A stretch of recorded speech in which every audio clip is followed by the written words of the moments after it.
Hey, what's up, y'all? It's your girl, Abby, and you already know what it is. I'm back at it again with a back at it again with another recap.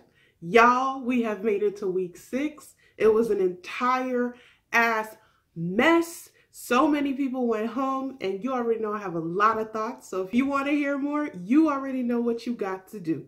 You got to stay tuned.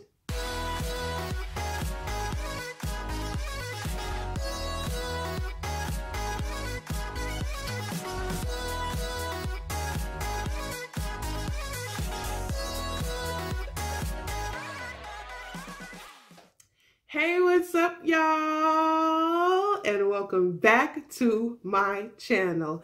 Thank you so much for stopping by.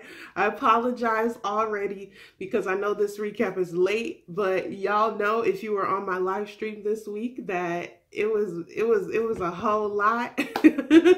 It was actually funny for some people who were there. I did lose power, so it's been a week, y'all. I'm very excited to be speaking with y'all about this episode. If you do not know me by now, my name is Abby, also known as the black girl who watches The Bachelor and The Bachelorette. You already know I do these recaps. I give you in-depth analysis. I really give you the tea about what's going on. So I do appreciate everybody who is in the Abby Army already, and those who are Abby Army-esque, you know, on the outskirts trying to, you know, figure out if you want to be in the Army. Stop playing around. Stop playing games. Hit that subscribe button. Join the Army. Join the family. We have a bunch of fun.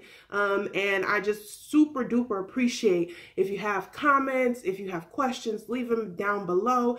Tell me how you're feeling. Please like the video. Let me know. Let the kid know that you like it. So I do appreciate that. And of course, subscribe. So please subscribe to join the freaking family in the Army. We taking it all 2019. We got new members, okay?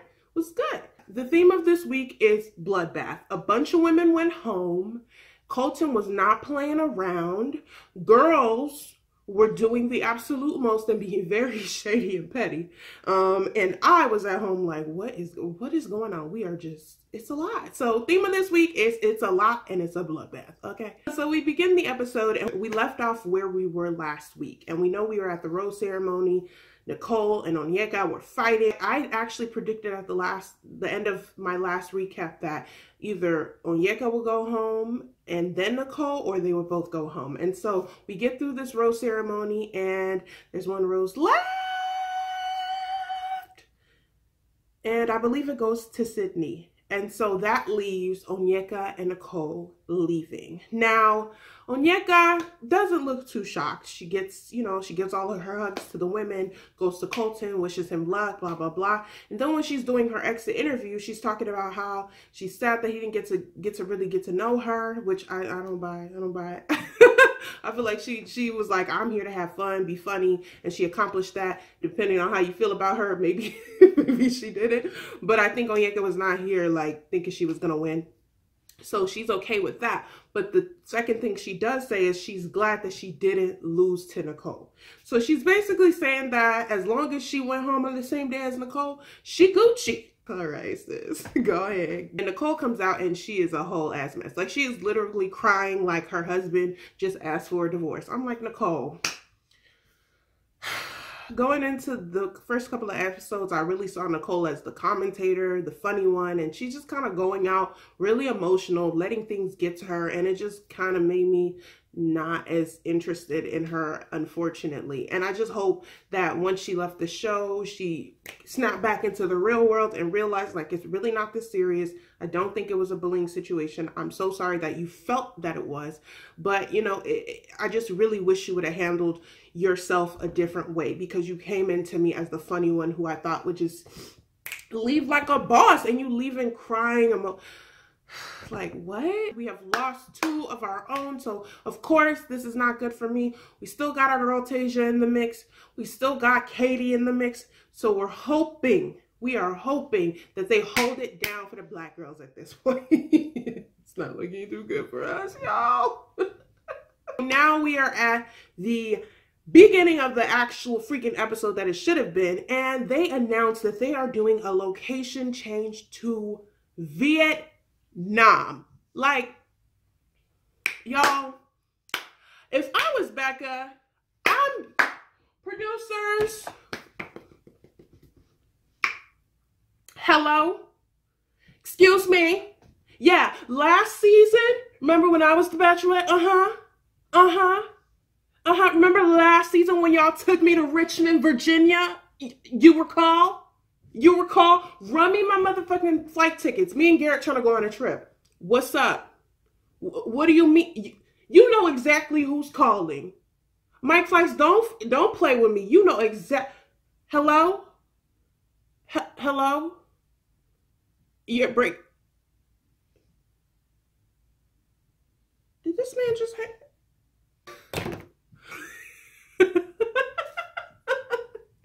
No, we know Becca would never ever act like that. But if I was Becca, that would be the phone call I'd be making. Because if y'all remember, week 6 last season, Becca went to Richmond, Virginia. And the week prior to that, I believe she was in Park City or somewhere. So far, Colton has traveled to 3 countries on his season. Usually at this point, they stay domestic. They stay in the States. They go to some, maybe Vegas, maybe a small place in Utah or whatever. But he is literally getting international travel in his first couple of episodes. And I'm happy because y'all know how I feel about what this show should be. It should be big, big, big experiences. But I feel like it's super crazy and unfair to comparing it to just what we had a couple of months ago with Becca. I would be at home like, run me my flight tickets. And of course, we're hearing some discussion about what the ladies are feeling about their relationship with Colton. A bunch of them feel pretty in the middle. They don't know where they stand. They're feeling like they're getting to that point where it's like we're in week 6. We're really, really close to hometowns. We hear Sydney talk about how hometowns are only a week or 2 away, and some of them have not even had one-on-ones. And I really have to say, wow, I can't believe how fast this season has gone. I can't believe that we're even near the point where we need to be meeting these women's families, because to be honest, I don't feel like we know any of them. Like, I don't feel like I have an attachment or an understanding of any of them, including Colton. I'm hoping that this episode, we're going to get to the bottom of who some of these women are and what makes them who they are. The first date card comes, and it is addressed to Hannah G. Now, this is no shock to me. I expected Hannah G to have gotten a date a long time ago, so I already can tell that he's been into her, he's been tracking her, he's been saving this date for her. So hopefully we're gonna get into the weeds of what makes her her and how she fits into this whole puzzle for Colton. Okay, so let's get it. Hannah G and Colton meet up, and of course it's big vibes, it's big energy. They run into each other's arms. He is all over Hannah, and I can definitely tell that the way he looks at Hannah is very much like he's infatuated with her. I think he thinks she's the prettiest girl there. I think he's so obsessed with, she kind of has these like doe-like features and very wide expressive face. So I think he really just enjoys being around her. He enjoys looking at her. He's emotionally invested in her, and I think he's physically attracted to her. I definitely saw that he just stares at her in a way that's like, wow, I can't even believe you exist. Like, where did you come from? They meet up with these masseuses. They lead them to these massage tables and basically tell them they each have their own table. That doesn't seem to keep Hannah G and Colton apart, because they just, they get all up on each other, rubbing all up on each other. And I'm just like, okay, maybe we need a physical barrier between y'all two. So then the masseuse women wrap them up in these like big leaves, and I'm like, what kind of massage is this? Because it looks super, super cool and super, super relaxing. So they each get wrapped in their leaves. So physical barrier, like they like get up off of each other. We trying to give y'all a massage. They inch closer to each other. Colton actually picks Hannah G, puts him on top of her, and they're just like making out. So throughout this whole date, I'm just seeing the high chemistry that I expect.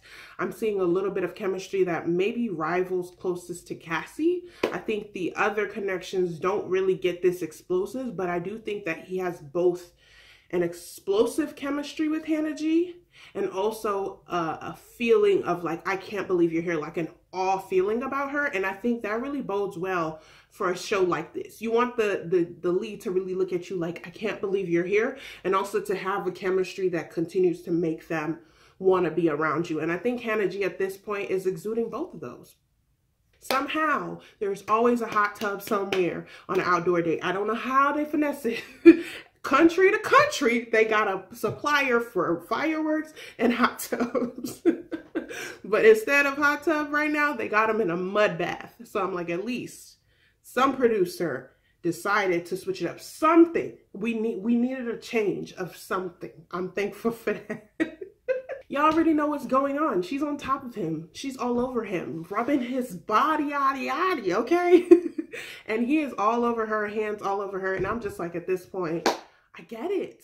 Y'all are like, you like each other. You like to kiss. Yeah, thanks. So they get out of the mud bath because at this point,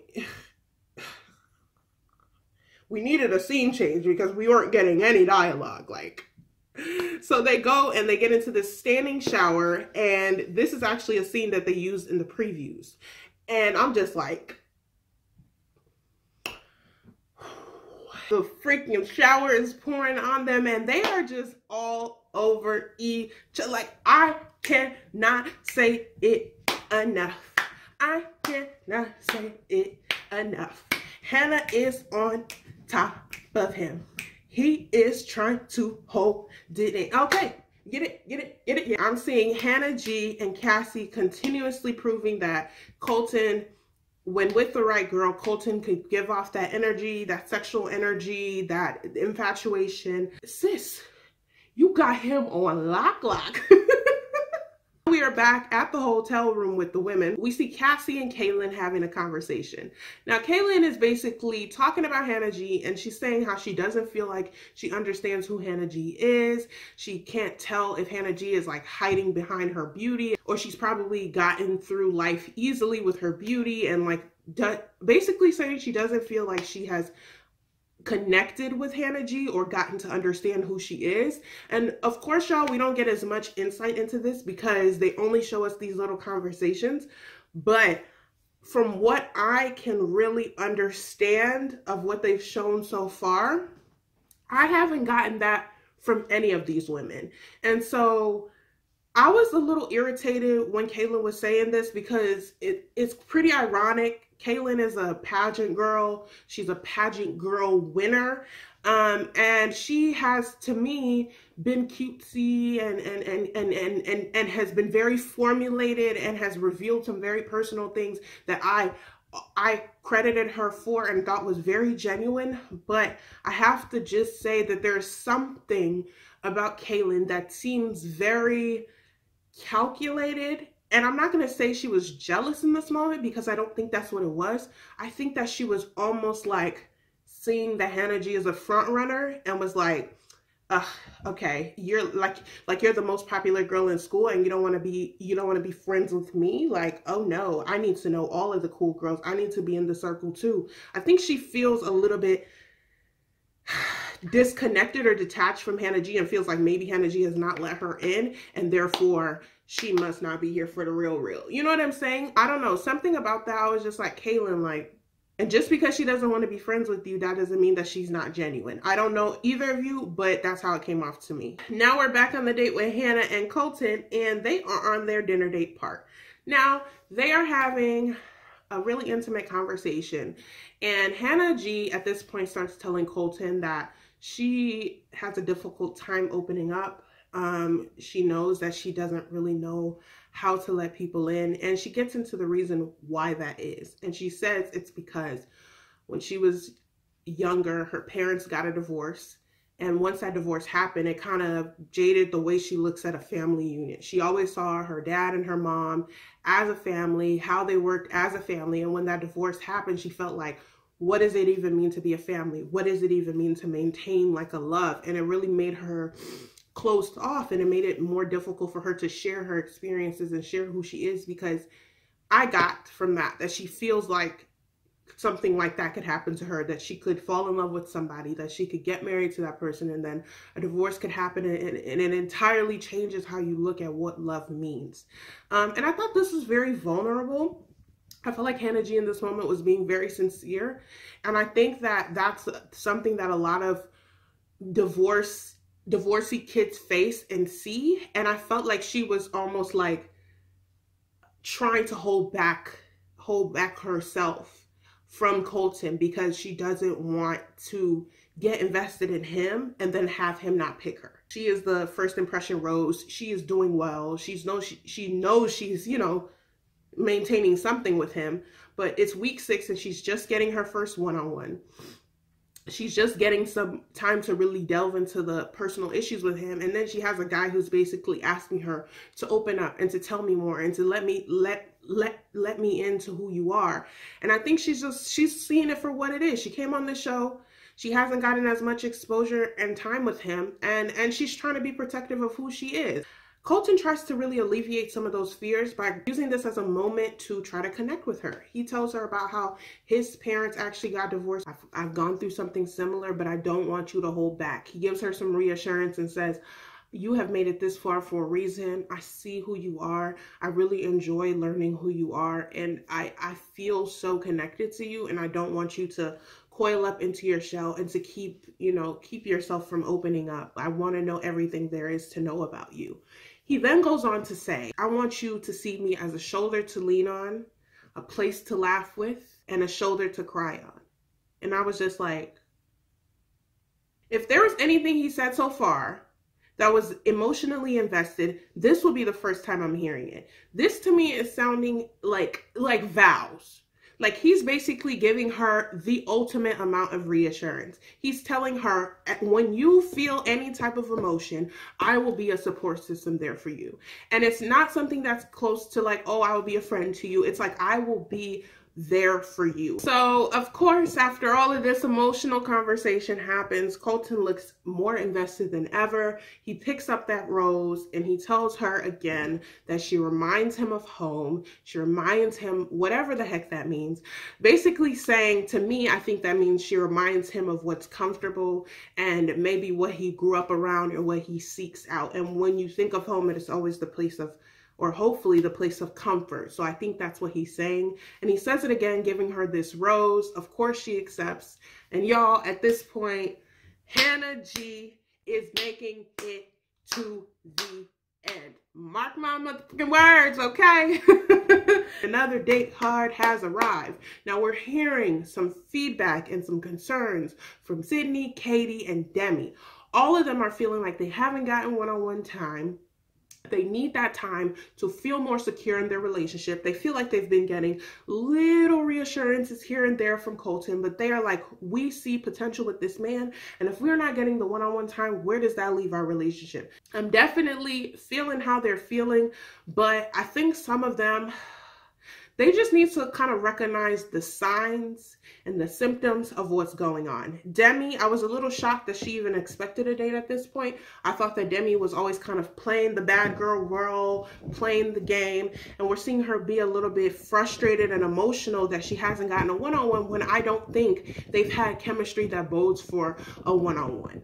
I was definitely shocked to hear Demi even think that she should be getting a one-on-one at this point. I'm like, sis?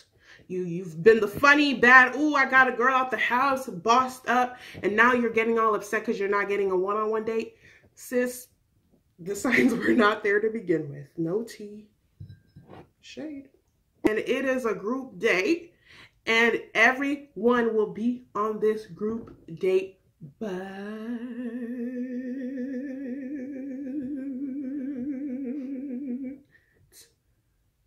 Kirpa. Now, when they pan to Kirpa's face, she's almost as shocked as I am. Now, I love me some Kirpa. I think Kirpa is one of the prettiest girls in this house. I think she's so understated, so beautiful, but she doesn't get as much camera time. She doesn't get as much attention, and it kind of made me, forget about her a little bit. So to hear her not give any feedback as to, I need a one-on-one, I need this, I need that, just be really chill and quiet about it. And for the date to go to her, I'm thinking that Colton either is really invested and wants to push them forward, or he's a little conflicted and doesn't really know where they stand and if they can make it work, and wants to take a one-on-one time to figure out if she should progress to the next week. Girls all arrive, and we know that basically half of them are irritated because they didn't get the one-on-one. The group that you want to be on is one that will allow you to have as much talking time as you can with him. But of course, that would not happen because we are on the Bachelor, okay? We are on that episode where we need to start seeing these girls take their emotions and be aggressive against each other. And so they get to this date, and y'all, they are basically going to be like wrestling, sumo wrestling type, boxing each other. I don't remember what they called this sport, but they are going to be fighting each other. So they introduce the dude who's going to teach them, and the guy basically tells them that it's a form of martial arts. They wear gear, and they, they face off 2 at a time. They start rumbling, and Demi is having a difficult time. She's in her head, she's emotional, she's getting down on herself, and Colton really notices that Demi is not having such a positive moment right now. She's getting in her head. She's feeling flustered, and this is not the boss ass, funny ass, assured ass Demi that he always knows. And I think Colton is definitely keeping his eye out for this situation. The style of fighting was so different, and I definitely think that who they were fighting reflected how they fought. Like, it was just so funny to see the different styles. But the moral of the story is nobody got hurt. Nobody took it too seriously. Nobody really tried to punch somebody's face in. It never got to that. So then we are on the cocktail part of the date. Now, this is where I think a lot of the women are trying to do their best to take the time to really get to talk to him. So he first talks to Tasia, and as y'all recall, I nicknamed her Not the One. She is taking advantage of every single moment she has with Colton to progress her relationship. She is not going to waste time with this man. She said, I'm here. I'm cute as shit. Okay. You better know what's up. And I need to know what's going on. So she really takes the approach of asking him, how do you feel about me? How do you feel about where we're going and the pace we're going? And he just acknowledges that he loves how Tasia takes advantage of every single moment they have together. He does mention that he doesn't have it all figured out. He doesn't know exactly where he stands with everyone, but he loves the fact that he can take these small moments with Tasia and figure it out more with her. Tasia she's just the girl who's playing this absolutely flawlessly. She knows what she's doing. She's doing a great job of not complaining, sticking up when she feels like she needs to stick up for somebody, sticking up for herself first and foremost, and making the absolute most of her time. So I expect her to continue to do well in this game. Okay? Come on, Tasia. We need you, boo. So then we see him talking to Katie. The vibe of this conversation was a little more down. I think Katie has gotten to the point where she's frustrated because she didn't get the one-on-one. She didn't get it last week. And Katie and him started in a very, very good place. I noticed the first week or 2 or 3, Katie and him were always laughing, talking about they weren't ever having deep conversations, but they had this natural chemistry. I think Katie was noticing about last week that was not going to take her to the end. They had this really bubbly, fun chemistry that got her to this point, but she needs the time to take it to the end. And I also think that Katie is not trying to expose too much of who she is. I've noticed that a lot of these women, they come on the show and they use the excuse of, I have a really hard time opening up. I don't like to open up because I don't want to get hurt. They use that to not have to expose too much of who they are on camera. And I 100% don't fault them for it. You're on a TV show. You have to protect your brand, protect your image, protect your family secrets or your past life or whatever. Protect exes, whatever it is. I appreciate that. And I think there is definitely this kind of balance that you have to teeter on because you don't want to expose too much of who you are and get hurt or get painted in the wrong light. But you also, if you truly are there for the person, you have to divulge a bunch of information. So I do think that Katie was stuck in this boat of she didn't want to tell too much of who she is. She didn't want to expose herself on the show. She wanted to get far without having to expose too much of who she is and what her past was. And so on this conversation, she's using that as an excuse. So she's just like, I feel like the energy, there was a disconnect with us last week. She tells him that just because I'm not opening up, I don't want you to give up on me. I don't want you to think I don't want to be here. I don't want you to think that I'm not interested in you, because that is just not the case. I do appreciate you telling me this. I don't feel that way at all about you, but I do appreciate seeing all the sides of you. And what I really noticed as he was telling her these things is he was a little distant from her. He wasn't really touching her like he usually is. She wasn't on top of his lap like she usually is. I think that right now that divide has already been made, and Katie is sensing that she hasn't been able to get past that hump. I think Katie's disappointed, and I am too. So we'll see if she can turn this around maybe later in the episode. I don't think so.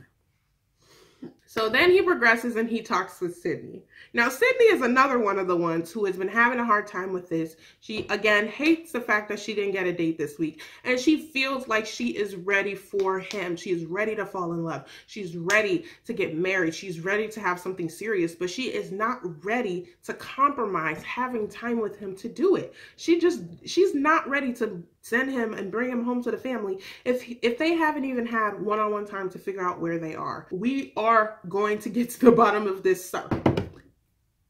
Class is in session.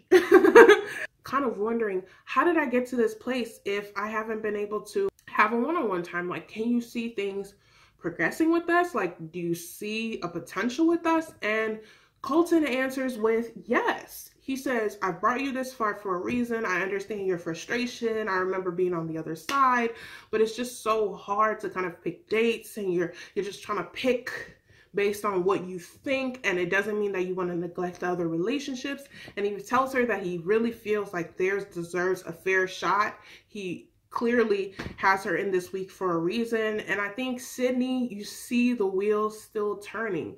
She's still hearing that and thinking that's not enough. Like, I don't understand. If I'm really a top girl that you're excited about spending time with, you would have picked me for a one-on-one. And Sydney ain't no fool.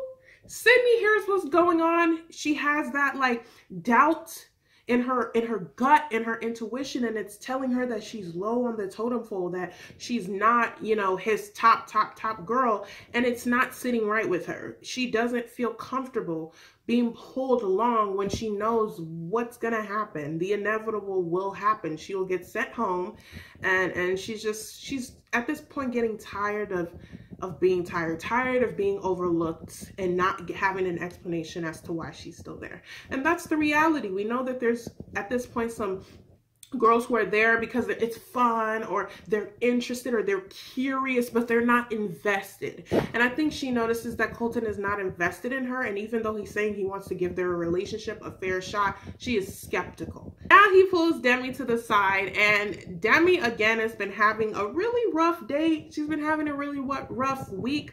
She's been getting in her head, getting a little down on herself, feeling like, okay, maybe I'm not that bitch like I'm used to being. He's not giving me the attention that I think I deserve, even though I still am confused as to why sis thinks she's up here. I'm like, sis, we gonna need you to take a class on how to read the signs, because the signs were pointing to no. Reroute. But you kept going in the wrong direction. I just don't understand. He asked her, Demi, what's going on? It seemed like you had like a rough moment on the date. And she just tells him that, you know, I'm really interested in you. I'm really here for you. I'm really invested in you. And it's been, you know, a rough week to not have that one-on-one time. And again, I think Colton is like, damn. all of my 4, 5s, and 6 are pressing me like, damn it, I haven't had one-on-one time with you. What's good? Like, he is getting pressed from every angle. None of these girls are going to allow what the show is, or the premise of the show, having to pull people along that you're not super interested in. No one is going to allow him to just let them be his fillers, for lack of a better term. They want to know why they're not at the top. And the reality is they're just not. They know what it is. And instead of just like trying to push their relationship along as far as they can, instead of just trying to ride the wave, y'all are getting vacations. You're getting the best, some of the best locations that they've done in the past couple of years. You're getting to travel the world, and you're over here worried about why I didn't get a one-on-one. Please, please, Demi, I'm expecting better at this point.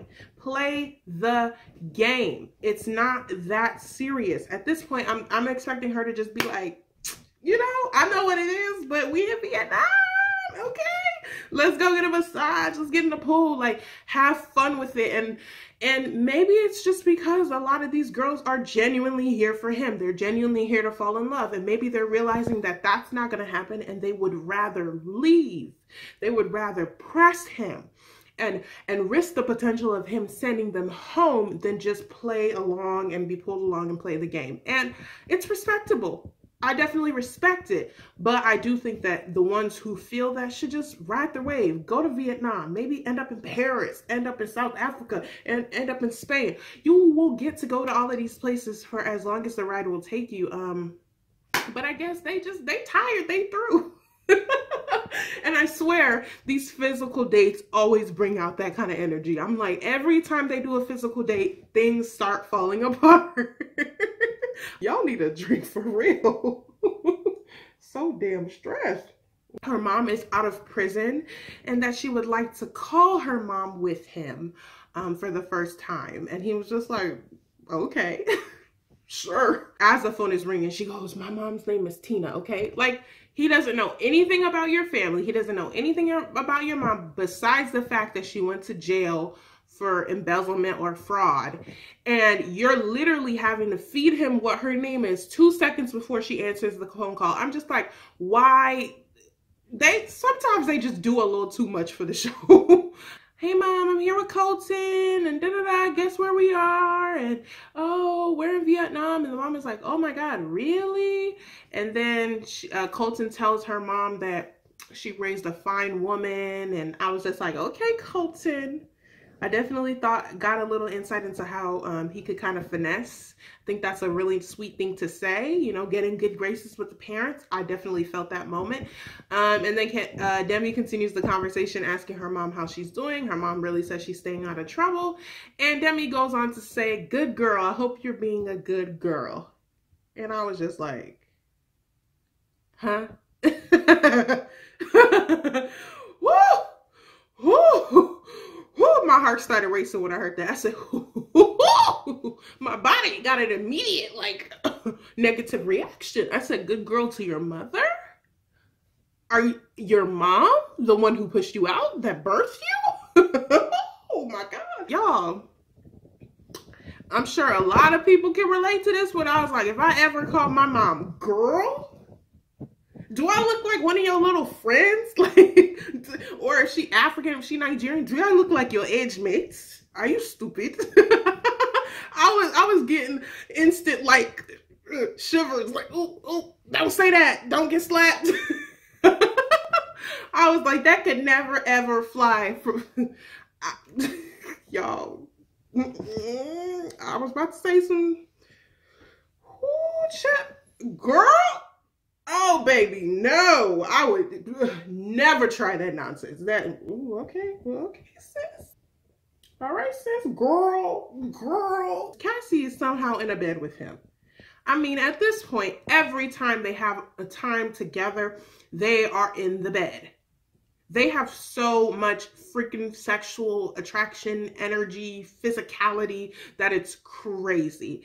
And I think that every time he sees her, he just wants to bounce. Like, he just wants to be all up on it. And I already said that Cassie was solidified last week, and this chemistry that they have just continues to tell me how solidified they are.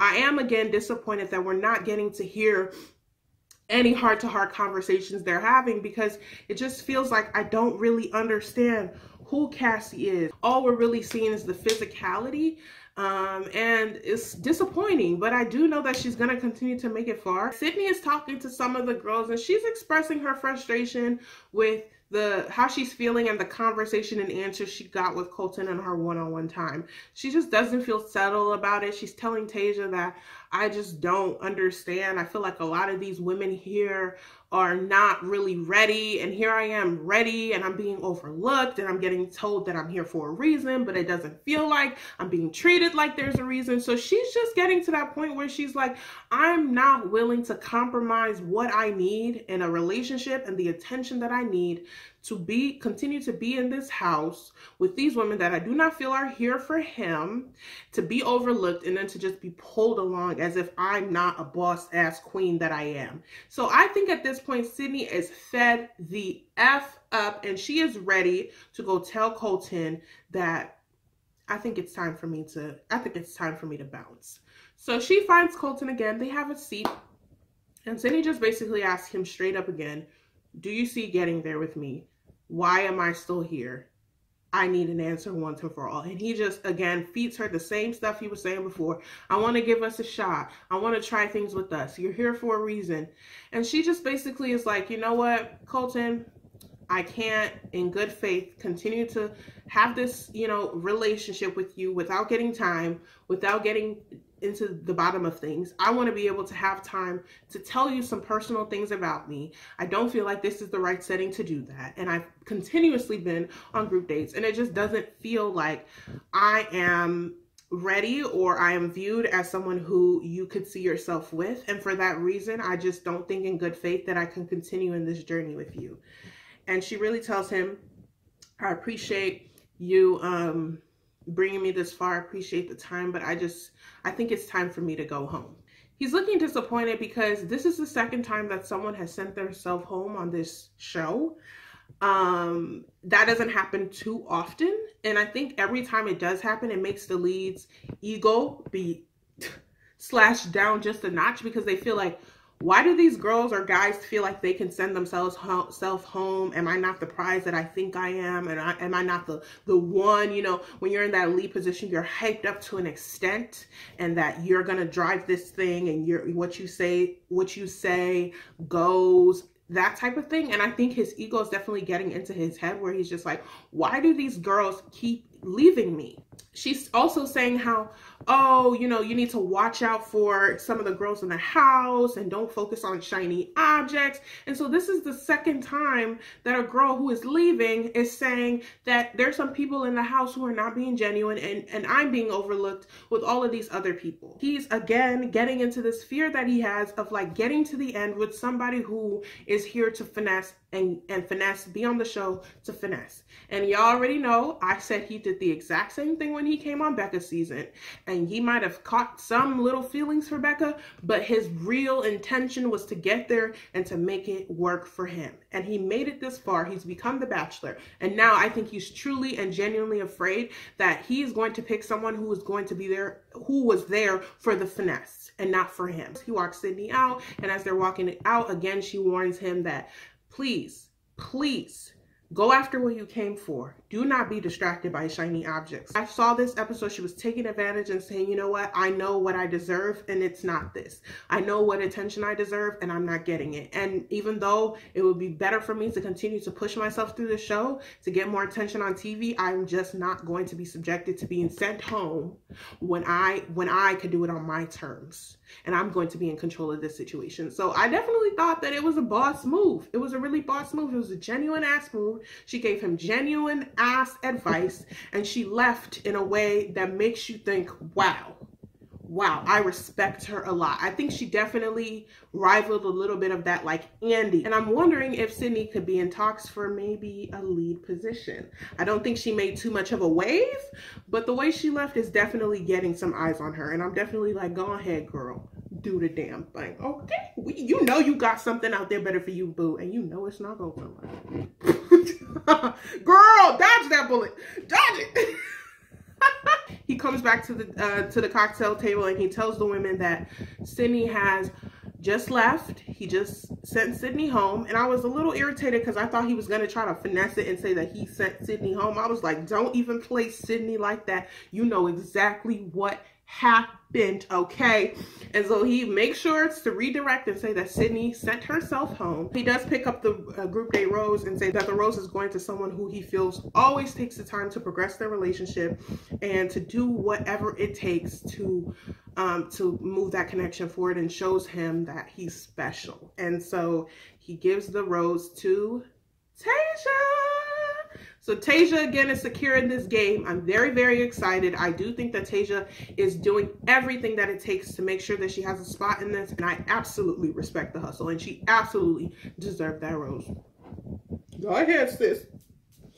So now we are on the date with Kirpa. Now, y'all already know Kirpa has been laying low in this game. I mean, I am quite shocked that she got this one-on-one, but I think that Kirpa is at the point where she's just like, I don't need to prove anything to anybody. I don't need to prove anything to you. I'm just who I am. You like it or you don't. She just gives me that vibe of like being very confident in herself, knowing how much she's worth, and she don't really need to do too much to prove anything to you. I think she's looking at this date as, I'm not here to prove Colton, take me to hometowns, or Colton, take me to next week. If you want to send me home, send me home. If you want to keep me, keep me. That's the kind of energy that Kirpa is giving off to me right now, and I'm absolutely loving it. Okay, so the first half of their date, I forget what the activity is that they do, but all I remember is the energy that they had was very, very, very like not explosive. The energy was kind of tepid, you know, it was very much tepid tease, but she still looks so freaking cute and she still looks so confident. So I'm like, maybe this can be turned around in the dinner part. You get to the dinner part and you never seem too shaken up. You're just who you are all the time. And I really do appreciate that about Kirpa as well. And he was just like, what made you that person? And Kirpa was like, you know what? I've just always been someone who has just, you know, believed in what's going to happen is going to happen. And I just, you know, take everything as it comes, and nothing is really too crazy or too serious. And then he asked her, okay, I heard that you used to be engaged. What happened with that? Now, this is actually the first time I'm hearing this, so I was definitely interested to hear about who Kirpa was engaged to. And she gets into the details and says, I was engaged to this guy that I dated for 8 years. And we just really had to break it off because we weren't pushing each other. The relationship was just kind of stagnant. We were just staying in the same place.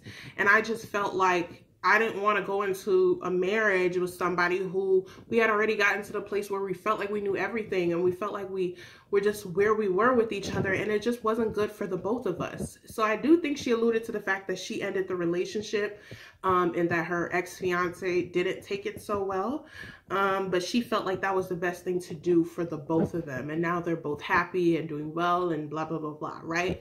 And I think Colton hearing this is like, okay, I think I can mess with that.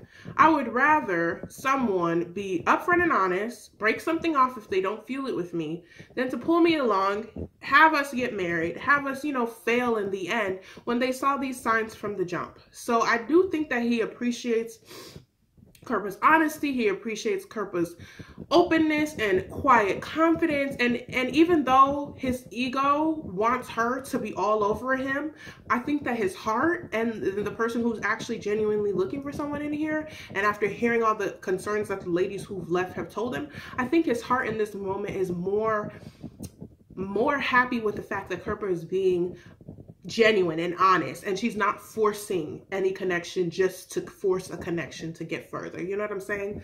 So I think he does really admire that about her, and she's honest in saying that if I don't feel something, I'm not gonna finesse. I'm not gonna just do it to do it. I'm gonna do it because I'm into it. I do think that that is the reason that he picks up the rose and offers it to Kirpa.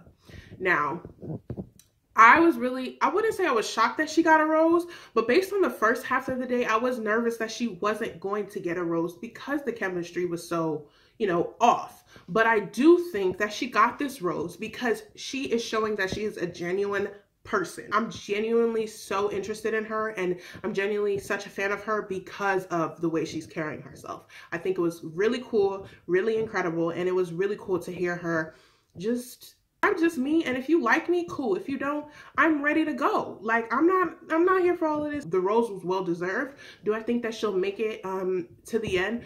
No. But do I think that the rose was well deserved in this week? Absolutely. And I'm very much happy for my good sis Kirpa. And no matter what happens, she's still going to be one of the cutest girls in the cast. So again, she's winning regardless, okay? Regardless.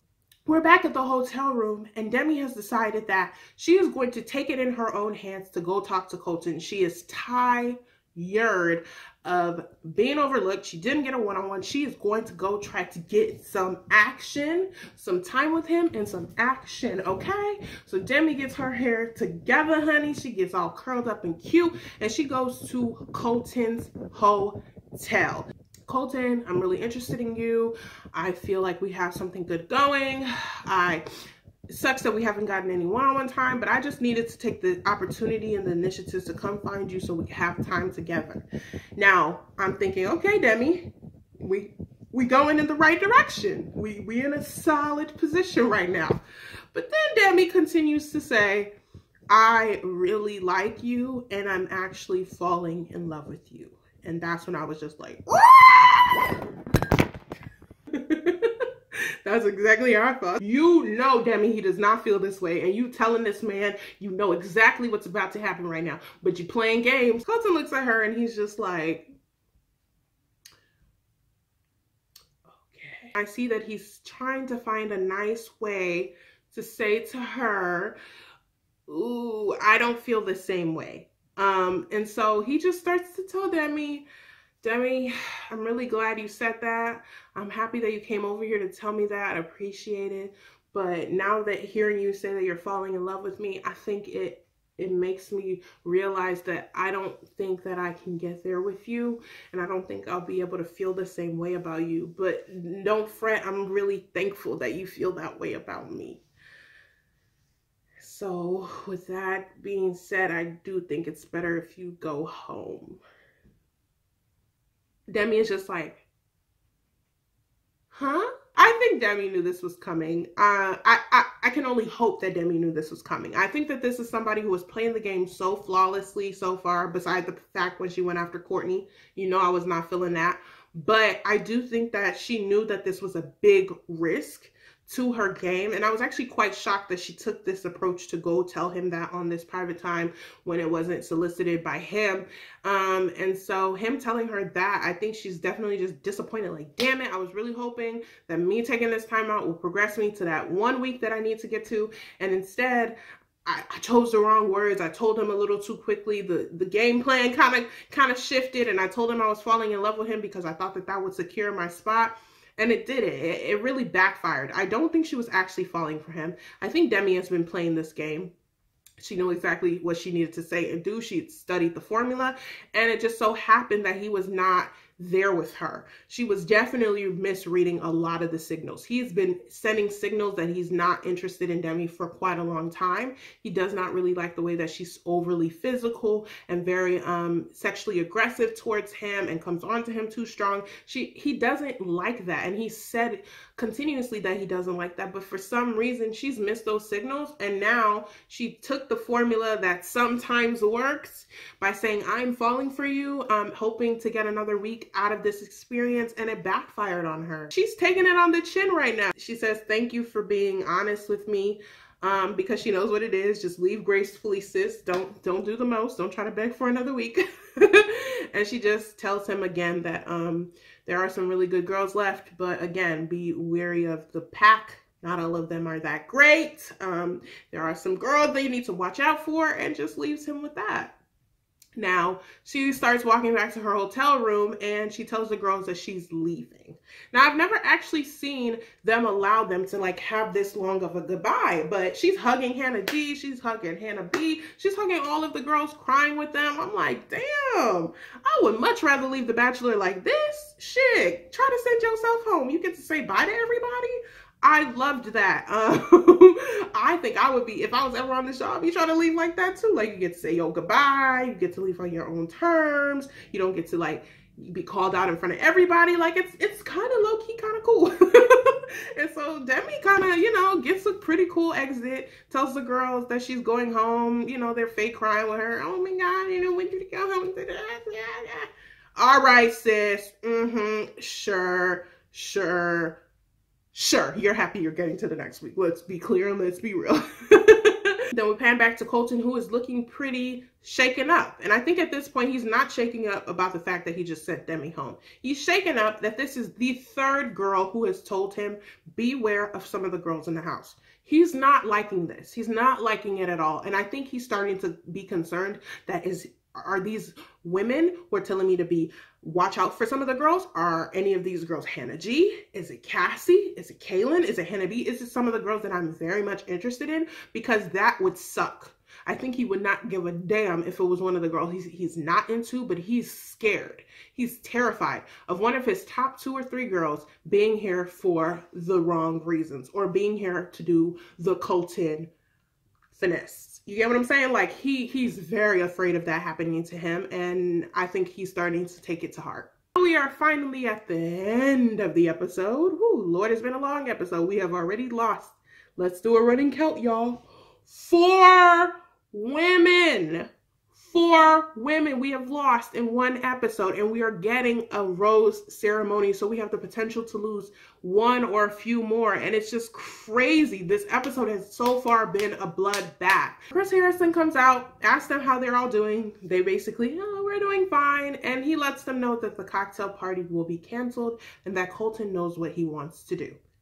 Now you see that camera pan, y'all, and those women were shook to the core. They're definitely disappointed. They're definitely not feeling the fact that, damn, I haven't gotten the time I need, and now he knows exactly what he wants to do.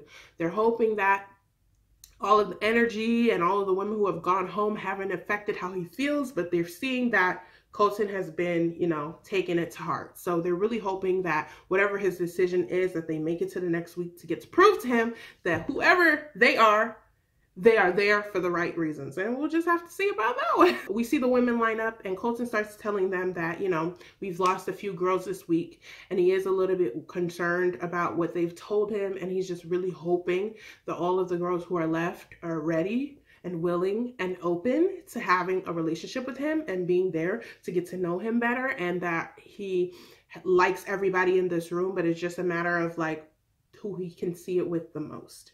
So he calls everybody's name, but Katie. Now Katie looks a little sad.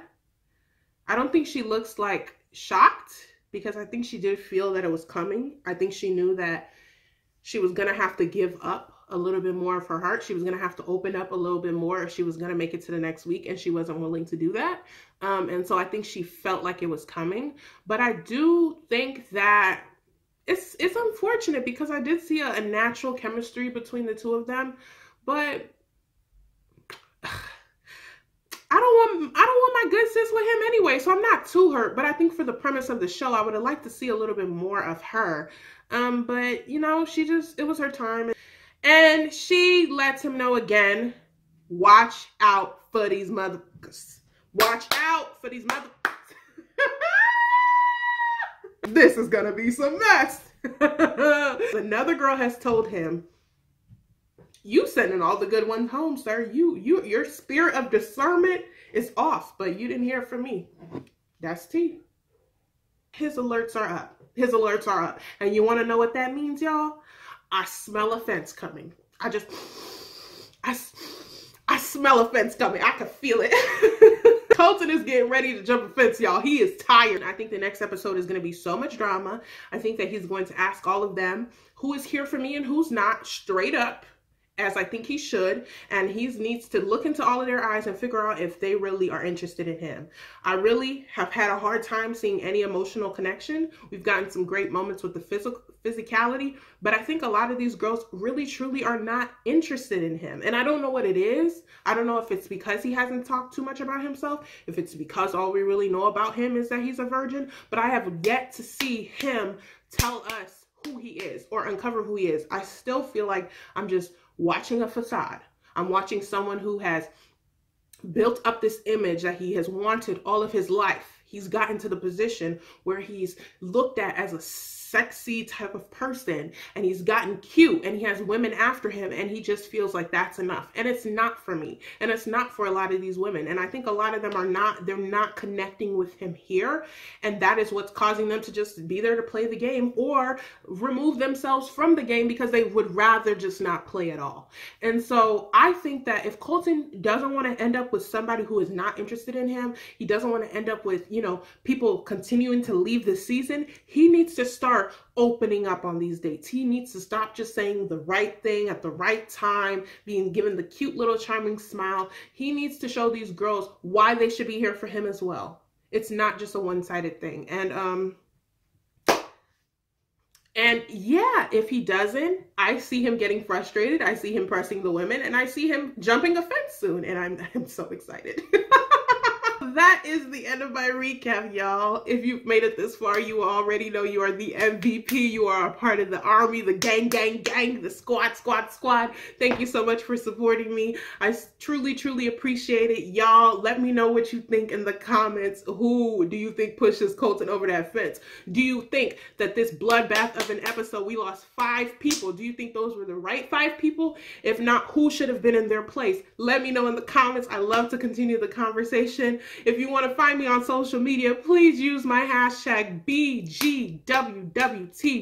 If you're watching with me, let others know you're watching with me and share the love with them. Share this video. I so appreciate the support from each and every one of you. Again, if you have not liked so far, like the button, tap the like, and then come through on my next upload. I super, super appreciate y'all for supporting again. And you already know what it is. Y'all, this episode was so messy. It was so messy. But I can't wait to see you in my next upload. But until then, y'all be good this week, okay? Bye.